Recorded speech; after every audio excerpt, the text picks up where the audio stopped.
as resoluções, o RECNEI, né, as diretrizes operacionais, às vezes a lei da assistência social também é citada. Então, a gente tem vários documentos, os parâmetros de qualidade, padrões de infraestrutura, dizer quais concepções teóricas se fundamenta, tá?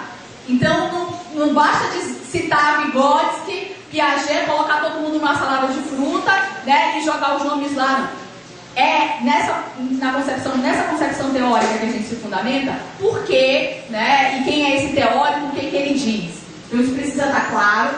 Tem que falar das crianças de 0 a 3 anos, tá? Porque é uma proposta de educação infantil. Por quê? Porque a proposta é uma coisa, o nome já diz, propositiva. É uma coisa que vem trazer planos, é um planejamento. Então, mesmo que não atenda de 0 a 3 anos, a ideia é que passe a atender. Então, quando passar a atender, como é que vai entender, como é que passa a entender essas crianças de 0 a 3 anos? Que proposta vai ser essa voltada para 0 a 3? Então, de alguma forma, tem que trazer informação sobre as crianças pequenas. No campo da educação infantil, nós lutamos durante muitos anos para não fragmentar a área, para falar educação infantil como um todo, e não creche para a escola, creche para a escola. O termo educação infantil vem justamente para dar essa unificação. O que a gente foi percebendo depois que a gente lutou por essa unificação? Que as pessoas, os municípios, as secretarias, a política dizia que atendia a educação infantil, e na verdade atendia para a escola. Dizia que era educação infantil, mas minha educação infantil, a educação infantil do meu município, a educação infantil isso e aquilo. Na verdade, não era a totalidade da educação infantil. Se falava de pré. E aí, o que a gente tem visto teoricamente, né, e nas pesquisas, é a invisibilidade das crianças de 0 a 3 anos. Os bebês ficam invisíveis, eles são esquecidos. Ninguém fala sobre ele, ninguém sabe sobre ele, ninguém diz nada sobre ele.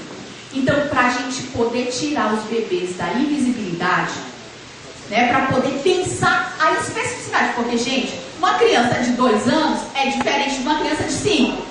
Uma criança de 1 é diferente de uma criança de 4.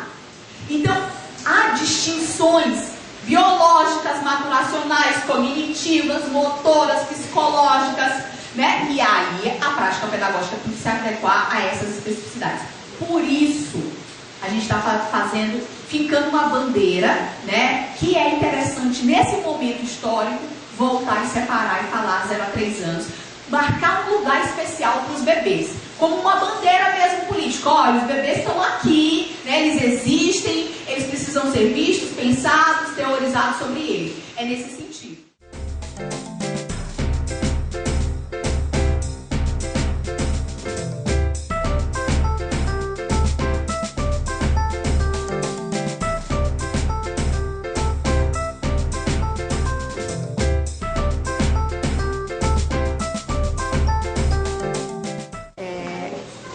Do interior de São Paulo, que ele privilegiou a construção de cantinhos na parte externa, não é na parte interna. Eles fizeram um cantinho das águas, casinha de boneca, horta, o cantinho dos animais domésticos de estimação.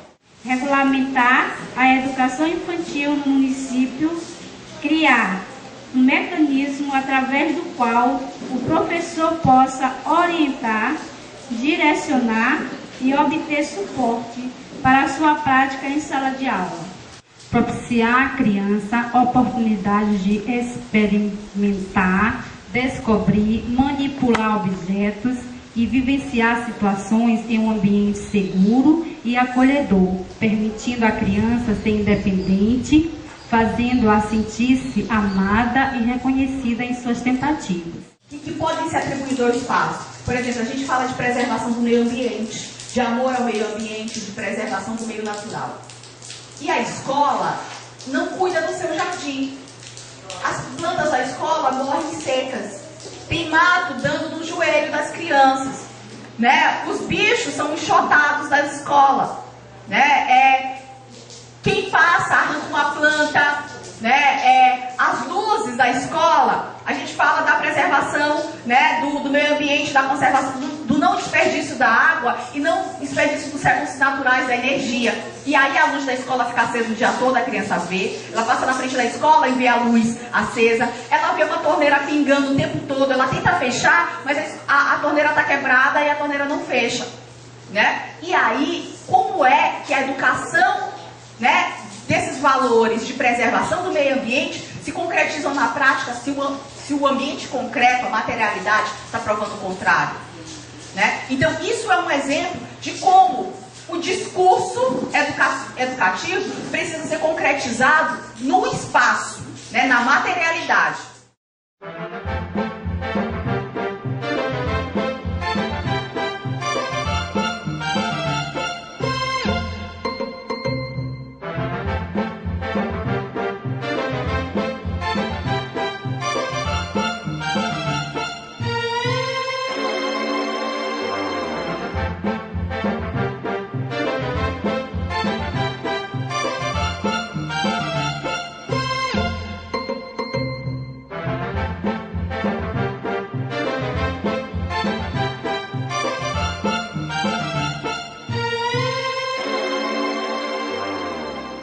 Senti medo de bater a cabeça na coluna, senti medo de cair ali na calçada e cheguei aqui passando a mão assim, né? A minha insegurança me fez eu sentir isso aí, essa emoção. Você me conduziu, como é que você se sentiu?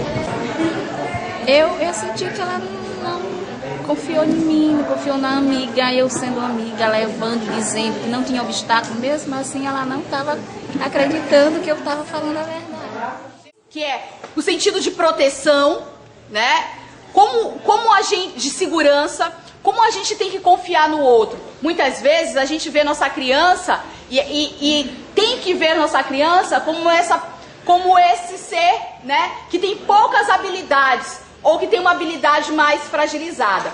No caso aqui, foi tirando a visão de vocês, que vocês se sentiram fracos, desprotegidos, inseguros, instáveis, né? E aí puderam, né, se colocar numa sensação de que depende do outro para poder andar, para poder comer, para poder, né, ter uma estimulação e uma aprendizagem. Nós somos esse guia, né, em relação às nossas crianças pequenas. Não que elas sejam cegas, incapazes ou imaturas, assim como vocês não eram quando estavam com o olho fechado. Mas vocês estão tão acostumados, né, ao mundo, a olhar o mundo, a olhar as coisas e fazer as coisas vendo, que no momento que é retirado essa capacidade de vocês, parece que as outras capacidades somem, né? Elas primeiro, né, a gente se sente incapaz e depois elas começam a aflorar. E é justamente a relação com a educação infantil. A gente não faz aflorar os outros sentidos, as outras possibilidades. A gente só trabalha com um sentido dominante, né, com o lado cognitivo. O lado sensorial, o campo estético, o artístico, fica tudo de lado. O emocional. Quando você, né, quando a criança tem outra possibilidade, né, de comer de olhos vedados, de sentir um cheiro, né, de ter alguém que guia, que dá uma super proteção, porque tem gente que se sente bem, que consegue, né, explorar o espaço e ter aprendizado. Reprodução interpretativa. As crianças não só se apropriam do mundo, da cultura, das relações sociais, das estruturas sociais. Elas se apropriam disso através de uma interpretação muito própria, muito particular, por um olhar, filtrada por um olhar da ludicidade, da inocência, né, que é o próprio das crianças, pelas suas diferentes linguagens. Então, o Corsaro tem um livro bem novo, né, que chama no Brasil, que chama Sociologia da Infância, e ele vem falando das relações da criança com a família, né, da cultura entre as crianças, como é que essas interações entre elas, como é que elas apreendem o mundo, como é que elas se relacionam com esse mundo. Isso é sociologia, tá? E o processo de socialização contemporâneo, socialização como sinônimo de sociabilidade. Desses 2 dias aqui de seminário, foi um entendimento de que a proposta ela precisa ser construída dentro de um universo participativo de construção de professores, diretores, equipes da secretaria, e tudo que foi discutido aqui, tudo que foi mostrado pela Fabiana, vai servir para embasar, para dar um pontapé nessa construção que é de fundamental importância que hoje os municípios, as secretarias têm.